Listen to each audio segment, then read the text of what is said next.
Rishi Sunak has one job from the Conservative Party, one job only, and that is that the scale of electoral defeat mirrors the slim success of John Major in 1992 rather than the absolute rout by Tony Blair in 1997. I think at the moment Rishi Sunak has surrendered to the idea that the Conservative Party is inevitably going to lose. And even if it were inevitably going to lose, it should be still by a slim defeat, something that probably would be closer to, something in the 1970s, rather than a rout. At the moment, with his attitude to Mr. Zahawi and his insistence on due diligence and committees and investigations, he's simply going down the route taken by Boris, which tells the voting public that this is not a party to trust.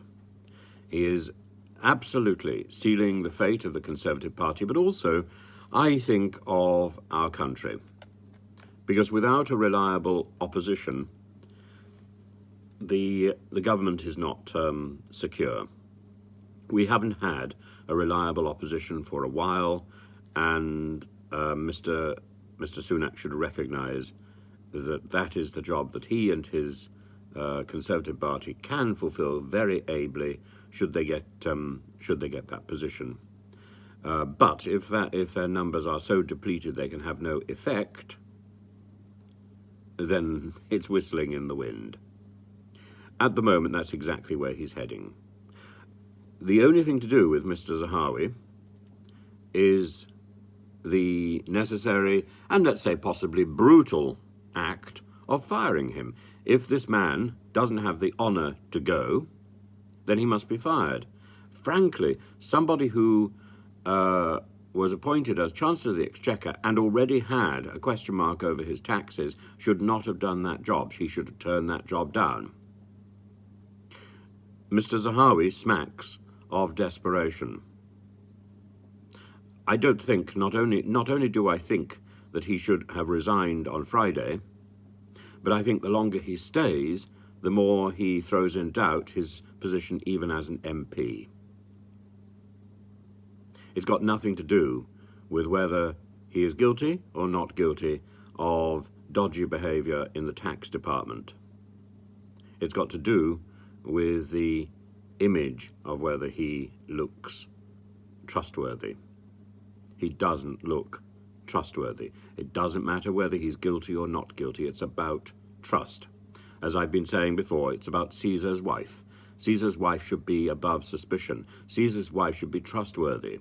Mr. Zahawi is not trustworthy, and that level of a lack of trust will spread like wildfire through the Conservative Party, and it will be very difficult to regain that trust. Mr. Sunak should have seen this at the first step.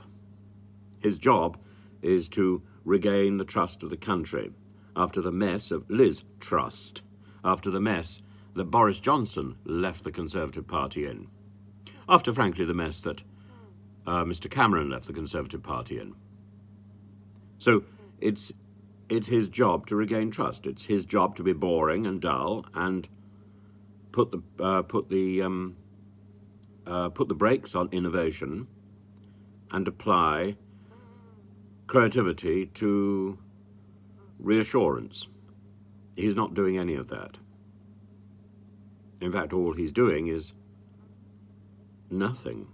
He's allowing other ministers to hit the headlines, and all for the wrong reasons. I don't really know what he's playing at, but it's a silly game, and he will fail. And the lingering failure will go on for years.